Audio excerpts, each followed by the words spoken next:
All right. So we were understanding the objective of the standard with that preliminary understanding of what is a service organization, what is a service auditor, etc. First, we jump into the objective of the standard.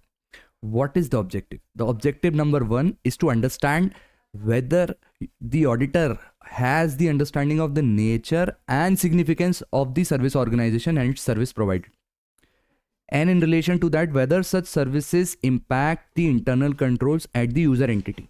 So if I'm obtaining services from a payroll outsourcing guy, what is the nature of the service? That is payroll services.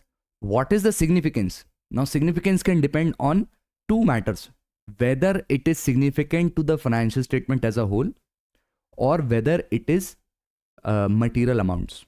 That is how you will determine significance in general. The second aspect is whether the internal controls are being impacted, and if so, whether it's the whether I am taking it into consideration in my risk assessment procedures. That's just general 315. And once you have identified certain risk of material misstatement, the auditor needs to respond to them. So general SA 330 would apply. So this is the objective. So our first step is to achieve the objective. Every standard starts with the requirement of objective. Its scope has already been determined. Now it's time to achieve the first part of the objective, that is understanding the nature and significance. So in order to understand the nature and significance, what you will do? You will just go to the client and understand what kind of services are provided, what is the nature and significance of services provided, and how such services are impacting your internal control processes and financial reporting processes. That is the first concept. The second thing to do is to understand what is the nature and significance. In terms of significance, you will use the word motility. What is the nature and motility of the transactions that are being processed by the service organization? Now, if it's not transactions, you can say class of transaction, you can say account balances, and etc. In relation to the financial reporting process, what is the quantum of data that is processed? Quantum, but also in terms of monetary quantum, that is the motility. Now, very interestingly, you have to also understand and evaluate what is the degree of interaction between the client and the service organization. Now, the degree of interaction means whether our client has any internal controls over how the service organization proceeds with whatever work is done. Say, I make the payments, I have the authority to make the payments, and then only Razorpay would process the transaction and upload the general vouchers or do the whatever payroll accounting. And in that case, I have controls over this process. This is the degree of interaction between the client and the service organization. Now, at last, what I will do, I will just read up their service level agreement. So we will understand the nature and relationship as per the contractual agreement between the client and the service organization. So in summary, to understand, first step is to understand what is the nature and significance. For that, you will read the manual, you will read the service level agreement, you will try and talking to the management, and you will understand what kind of transactions are processed, what is the motility of these transactions, whether there is any interactivity between them. That is just basics. The first objective once is achieved, you need to see what is the impact on the internal controls. For that, you will turn back to SA 315. You will go understand the entity, its environment and internal controls, what is the impact on the risk assessment procedures. You will evaluate what are the internal controls. Evaluation with respect to design and implementation of internal controls, which will help you understand the nature and significance as well. So once you have obtained the understanding, if yes, you have obtained the understanding, then you will proceed with 330. You will proceed with doing the risk responding to the risk. How you will respond to the risk? Very simply, you will first determine whether you have obtained sufficient appropriate audit evidence during the course of all this. If yes, then you will proceed further. If not, you will design further audit procedure, that is substantive testing. But if your risk assessment shows that this class of transactions that are being processed by the service organization also need internal control testing, that is test of controls, then you need to perform test of controls as well. If yes, you want to perform test of controls, then you will test the operating efficacy of the controls, just like how you will do in SA 315. You can do this by three ways. First, you will just go issue or request a type 2 report. We'll discuss what is a type 1 and type 2 report in the part 3. You can go and perform test of controls at the service organization by yourself. But say the service organization is in Australia. How you will go? You will engage some another auditor in Australia, and then requirements of SA 600 would apply vis-a-vis. But since test of control and risk assessment is done, but the primary concern was understanding. If you could not understand by just preliminary understanding, inquiry with management, service level agreement, you are still not sure of have you understood the controls at the service organization, you would then do alternate procedures to understand, achieve the first objective. You would go ask for a type 1 or a type 2 report.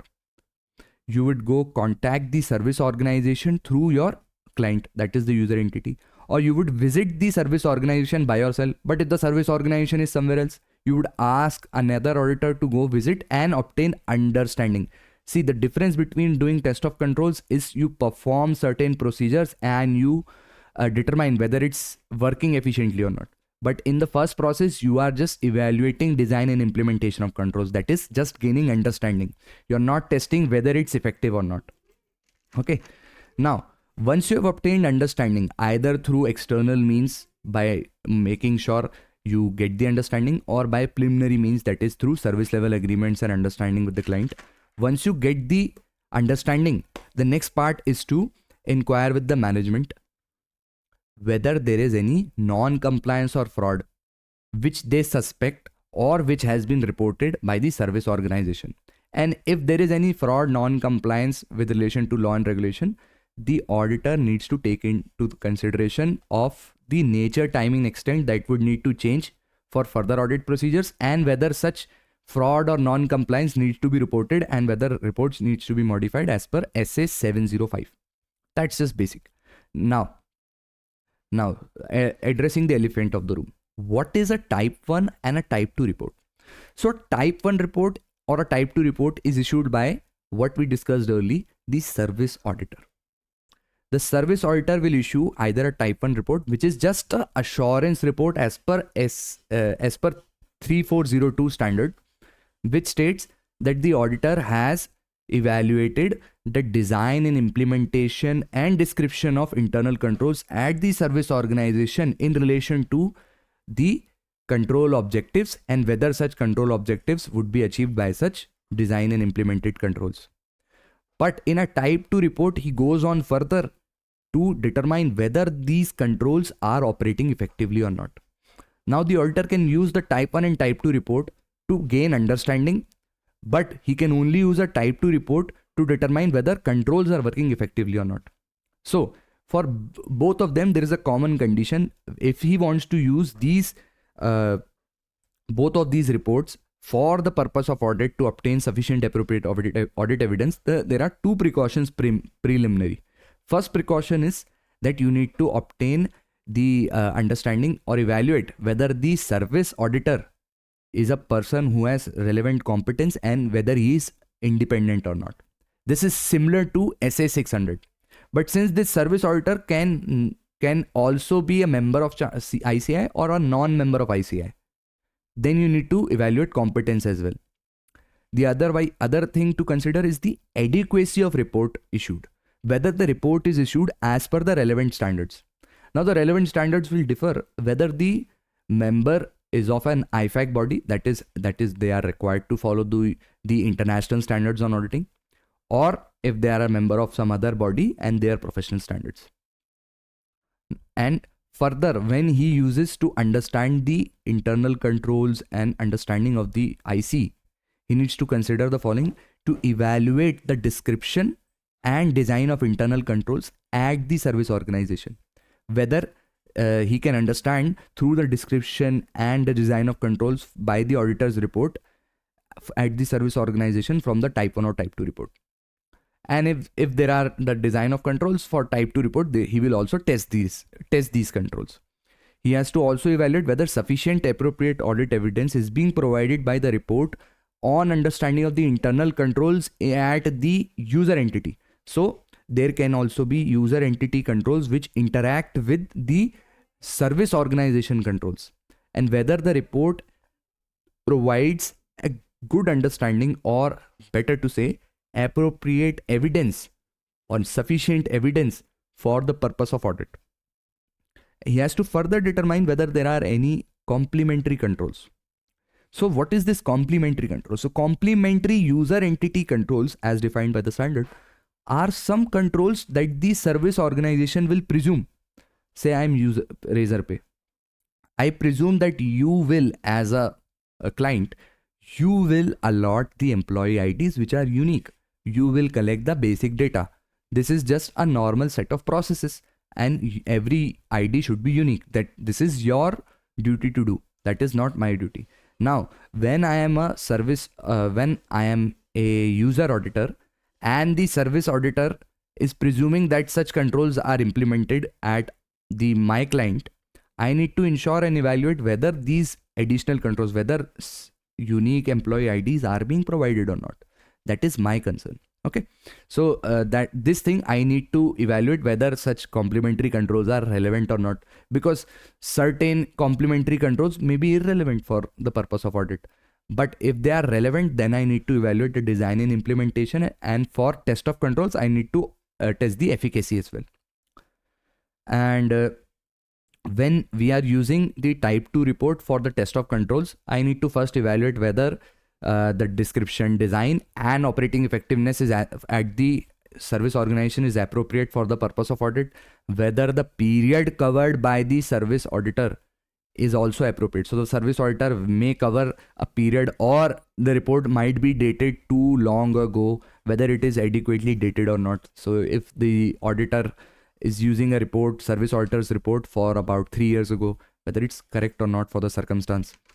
And further, I need to evaluate whether the test of controls, the description of test of controls as per the type 2 report is provided with relevant standards, and whether it provides sufficient appropriate audit evidence for the relevant assertions. Because say for payroll, my relevant assertion is what? Completeness of payroll, okay, occurrence of the payments, and accuracy, things like that, whether these are performed particularly correctly or not. So the test of controls in relation to this, are they giving me assurance that okay, the controls at the service organization are working properly? At last, the standard discusses the reporting and how you will report. So if the user auditor, that is me, I fail to understand, that is achieve the first objective of the standard, I fail to understand the internal controls and risk assessment and whatever relating to the service organization and the service provided, I shall modify my report if I fail to do the first objective. If I fail to do the first objective, I'll fail to do the second as well, which second one was to respond to risk assessed. But if I'm giving an unmodified opinion, I shall not refer to the service auditor's report unless required by law. And if I'm referring to some other report by some other auditor, I should always give a remark that such reference will not diminish my responsibility to express an opinion, which is just same as SA 600 component auditors. And if I'm giving a modified opinion and it is important for the user's understanding that I make the reference to the service auditor's report, then I shall make the reference and give the same remark that such reference would not diminish the responsibility of the user auditor to express an opinion. This was all about SA 402. I hope it helps. Thank you.